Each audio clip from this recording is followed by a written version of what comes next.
بسم اللہ الرحمن الرحیم۔ محترم ناظرین، السلام علیکم ورحمۃ اللہ وبرکاتہ۔ حکومت نے اتحاد تنظیمات مدارس کے تمام مطالبات تسلیم کر لیے۔ ذرائع کے مطابق بریک تھرو مولانا فضل الرحمان صاحب کی وزیر اعظم کے ساتھ ملاقات کے دوران ہوا۔ ذرائع کے مطابق حکومت نے اتحاد تنظیمات مدارس کے تمام مطالبات کو تسلیم کر لیا ہے۔ ذرائع کا کہنا ہے کہ حکومت نے مدارس کی رجسٹریشن سوسائٹیز رجسٹریشن ایکٹ 1860 کے تحت ہی کرنے کی یقین دہانی کرائی ہے۔ کہا گیا ہے کہ 26ویں آئینی ترمیم کی روشنی میں پاس کیے گئے مسودے پر نوٹیفیکیشن چند روز میں ہوگا۔ شیخ الاسلام حضرت مولانا مفتی محمد تقی عثمانی صاحب دامت برکاتہم العالیہ کا دارالعلوم کراچی میں طلباء سے کیے گئے خطاب کے چند اقتباسات۔ تفصیلات کے مطابق حضرت مولانا مفتی محمد تقی عثمانی صاحب دامت برکاتہم العالیہ نے دارالعلوم کراچی میں طلباء سے خطاب کرتے ہوئے کہا ہے کہ ہمارے مدارس کی بنیاد حضرت مولانا محمد قاسم نانوتوی رحمۃ اللہ علیہ کے وقت سے ہی اس بات پر ہے کہ یہ پرائیویٹ ادارے ہیں، ان کا حکومت سے کوئی تعلق نہیں ہے۔ ہمیں حکومت سے نہ کوئی امداد چاہیے، نہ ہی حکومت کی مداخلت برداشت ہے۔ ہم اپنے اکابر سے چلے آ رہے طریقے کے تحت اپنی خود مختاری سے چلنا چاہتے ہیں، کسی ایسے ادارے کو اپنے اوپر مسلط نہیں کرنا چاہتے جو ہمارے اندرونی نظام میں دخل اندازی کرے۔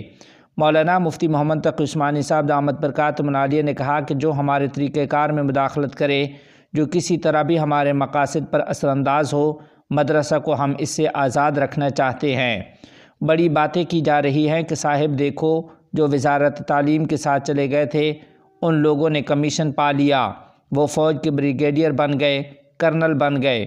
مولانا مفتی محمد تقی عثمانی صاحب نے کہا کہ مبارک ہو بھائی، تم کو کرنل اور میجر بن گئے، لیکن مدرسہ اس کام کے لیے تھوڑی تھا کہ کرنل اور بریگیڈیئر پیدا کرے۔ کرنل اور بریگیڈیئر پیدا کرنے والے تو سارے کیڈٹ کالج ہیں، وہاں تیار ہو رہے ہیں۔ تم تو اس کام کے لیے تھے کہ تم دین کے علم بردار بنو، دین کے عالم بنو۔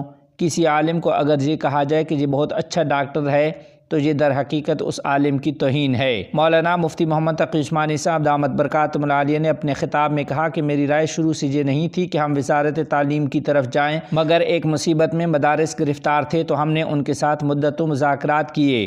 ان مذاکرات کے دوران ایک ایسا مرحلہ آیا کہ ایک مفاہمتی یادداشت تیار کی گئی، وہ کوئی باقاعدہ معاہدہ نہیں تھا۔ مختلف مراحل سے گزر کر ہم وہاں تک پہنچے تھے، جس کا مقصد یہ تھا کہ اس مفاہمتی یادداشت کو ہم ایک مرتبہ لکھ لیں تجویز کے طور پر کہ وزارت تعلیم کے تحت اگر ہم رجسٹر ہو جائیں گے تو وہ اسی طرح جیسے سوسائٹی ایکٹ کے تحت، لیکن ہم نے اس میں یہ لکھوایا کہ اس پر اس وقت تک عمل نہیں ہوگا جب تک دو کام نہ ہوں، ایک یہ کہ مدارس کے اکاؤنٹ کھلیں، دوسرا یہ کہ جتنے اب تک رجسٹر ہوئے ہیں سوسائٹی ایکٹ کے تحت اس کی جو ممانعت ہے وہ ختم کی جائے، اور جب تک کوئی نیا قانون نہ آ جائے ان کی رجسٹریشن سوسائٹی ایکٹ کے تحت برقرار رکھی جائے۔ اس مفاہمتی یادداشت کے اوپر بے شک میرے دستخط موجود ہے۔ اسی کے اندر یہ طے ہوا کہ اس کی عملی تفصیلات کے لیے ایک کمیٹی بنے گی، وہ کمیٹی اس کی تفصیلات طے کرے گی۔ مولانا مفتی محمد تقی عثمانی صاحب نے کہا کہ جو ہی اس مفاہمتی یادداشت پر دستخط ہوئے تو اس کے ساتھ ہی حکومت نے یہ کام کیا کہ 10 وفاق قائم کر دیے۔ بنگلہ دیش اجتماع میدان پر حملہ کرنے والوں کو فوری گرفتار کیا جائے۔ تفصیلات کے مطابق جمعیت علماء اسلام بنگلہ دیش کے رہنماؤں نے عبوری حکومت سے مطالبہ کیا ہے کہ ٹونگی اجتماع میدان پر وحشیانہ حملے کے ذمہ داروں کو فوری طور پر گرفتار کیا جائے۔ رہنماؤں نے مرکزی ملزمان کو تاحال گرفتار نہ کرنے پر برہمی کا اظہار کرتے ہوئے کہا ہے کہ حکومت ایسے وحشیانہ قتل کے پیچھے کار فرما افراد کے خلاف فی الفور قانونی کارروائی کرے۔ یہ باتیں آج 21 دسمبر کو پارٹی دفتر میں جمعیت علماء اسلام بنگلہ دیش کی خصوصی کمیٹی کے اجلاس میں موجود قائدین نے کہیں۔ جماعت کے سینئر نائب صدر مولانا عبید اللہ فاروق صاحب نے مذکورہ اجلاس کی صدارت کی، جبکہ نائب صدر مولانا عبدالرب یوسفی، مولانا عبدالقدوس قاسمی، سیکرٹری جنرل مولانا منظور الاسلام افندی اور جوائنٹ سیکرٹری جنرل مولانا تفضل الحق عزیز صاحب بھی اس اجلاس میں موجود تھے۔ ملائیشیا میں امارت اسلامیہ افغانستان کے سفارت خانے نے وزیر برائے امور مہاجرین شہید الحاج خلیل الرحمن حقانی رحمہ اللہ کی شہادت پر تعزیتی تقریب کا انعقاد کیا ہے۔ اس تقریب میں مختلف ممالک کے سفیروں اور ملائیشیا کے سرکاری حکام نے شرکت کی ہے۔ افغانستان تنہا نہیں ہے، ملا حمداللہ فطرت کا امریکی وزیر خارجہ کو جواب۔ تفصیلات کے مطابق امارت اسلامیہ افغانستان کے نائب ترجمان ملا حمداللہ فطرت نے امریکی وزیر خارجہ کے حالیہ تبصرے کے جواب میں، جس میں افغانستان کو تنہا قرار دیا گیا تھا، کہا کہ افغانستان کو تنہائی کا سامنا نہیں ہے اور اس کے مختلف ممالک کے ساتھ سیاسی اور اقتصادی تعلقات ہیں۔ ملا حمداللہ فطرت نے مزید کہا کہ دیگر ممالک کو افغانستان کے اندرونی معاملات میں مداخلت کا کوئی حق نہیں ہے۔